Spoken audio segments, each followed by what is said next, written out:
Ever wonder what top performing real estate agents do in order to be highly productive? Hi, this is Brent Conley, and I'm going to share with you those 8 things that top performing real estate agents do.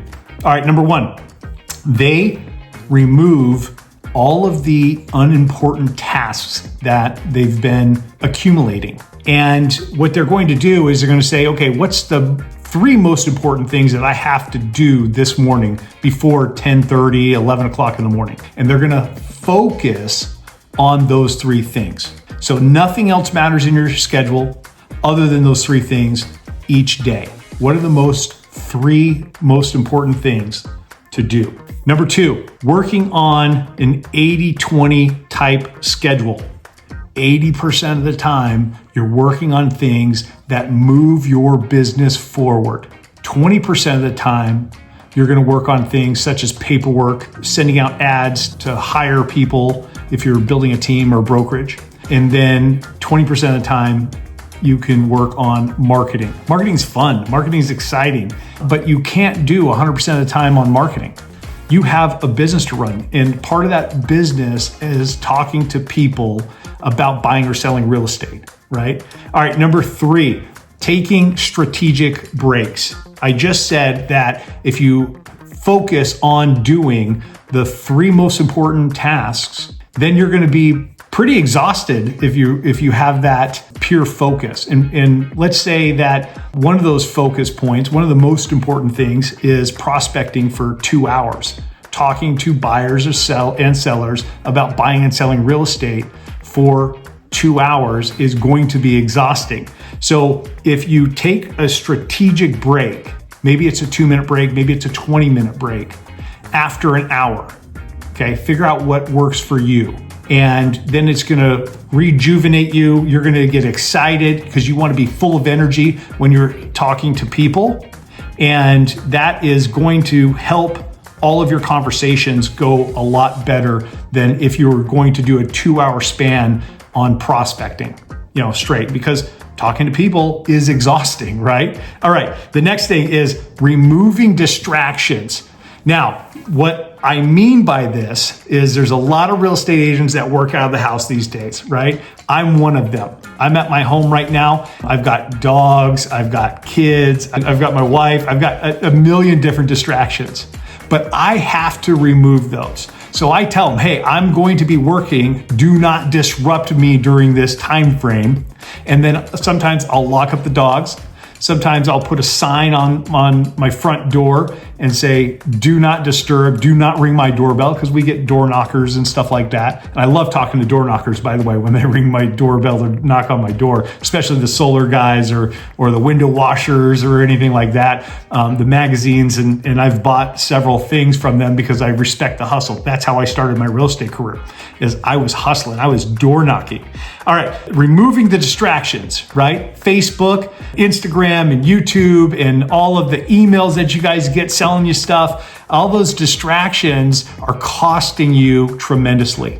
They're costing your focus, and they're costing your prospecting time. They're costing you buyers and sellers that need your help.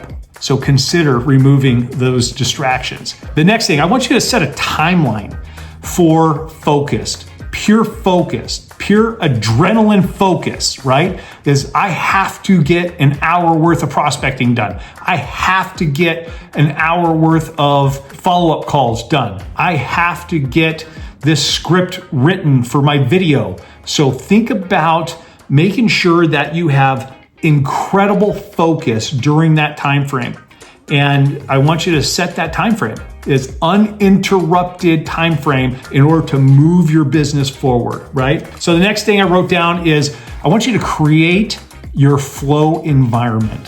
What do I mean by that? Well, statistically, women cannot focus when there's clutter everywhere. Guys, not so much. We're kind of used to it, right? There's clutter out there and it's not that big of a deal. But consider cleaning everything up, cleaning up your environment, making sure you have sunlight coming in, make sure that the energy level is up. Maybe play a little bit of music in the background that's uplifting. And so you can pump yourself up and get on the phones and do the job that you need you to do? Think about that. What job do I need myself to do? Well, I need to be talking to buyers and sellers, new buyers and sellers, and I need to do follow-up to make sure that I'm on point and there's not another real estate agent that's gonna get in between me and my potential buyer or seller, because the competition out there is increasing, right? People think it's decreasing in a down market. No. It is increasing because there's a ton of agents that haven't had to prospect before that are starting to prospect. They're taking our advice and they're prospecting.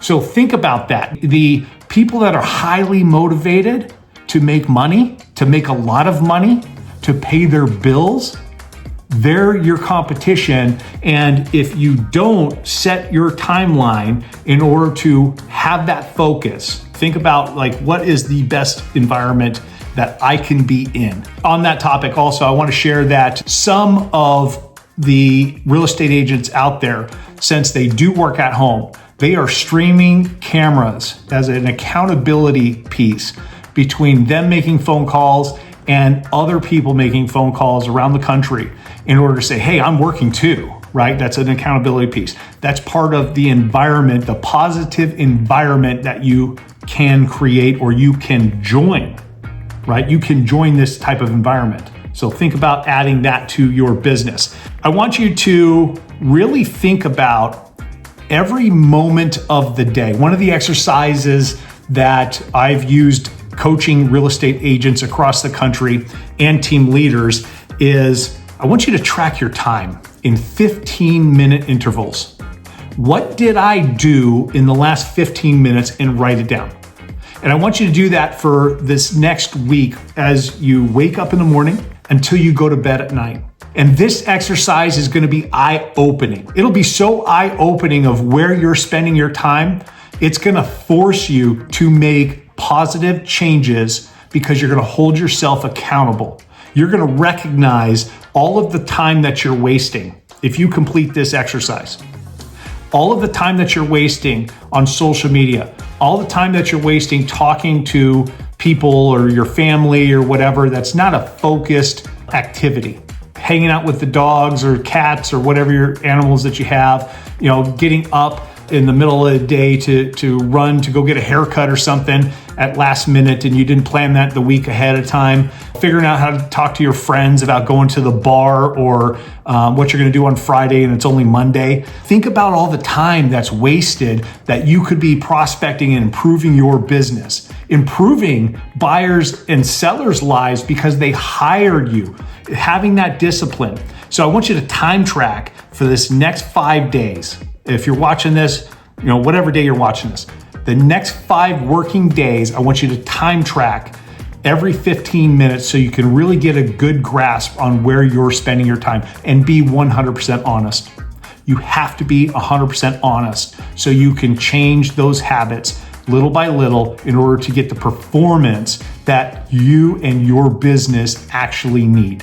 The next thing, I want you to think about all the things that you could automate. This is a big topic that not a lot of real estate agents are willing to talk about because they think that they have to be involved in every aspect of their business. I want to give you some examples of what you don't have to be involved with. Okay, let's say you're going to send out handwritten notes to your top 100 past clients and sphere of influence, the people that refer you business. And you think that it has to be in your handwriting. No, it does not have to be in your handwriting. I've got terrible handwriting. I'm not going to write one of those cards because nobody can read it. I'm going to have my daughter or my wife or somebody that I hire to handwrite that. And there's software programs that you can buy and handwriting equipment that can write all the handwritten notes for you. But have somebody with good penmanship that can write notes for you, and then you can just come up with the note.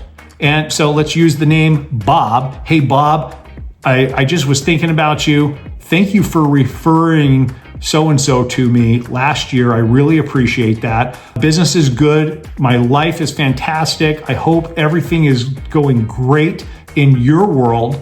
There's a lot of change in the economy and everything. So if there's ever something that I can do for you, please reach out to me, because I'm helping some of my past clients and the people that are referring business find new jobs. Go to Tony Robbins with me. I'm creating a marketing educational class so I can help my small businesses. Whatever you're doing to contribute, to add to their life and their business in your sphere of influence. Your sphere of influence is life in a positive way, or in their business.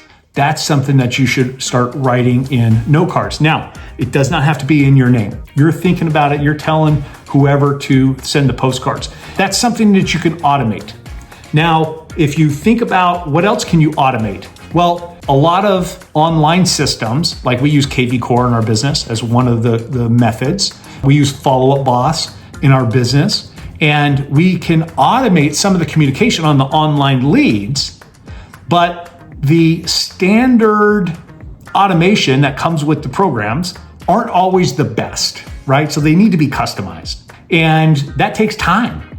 So that's another thing that needs focused time. We talked about that earlier today, and it needs to be done that way. Think about when you're automating things, how can I automate education? How can I automate it or systematize my communication on social media? How can I automate my marketing where postcards just automatically go out on new listings and my sold listings?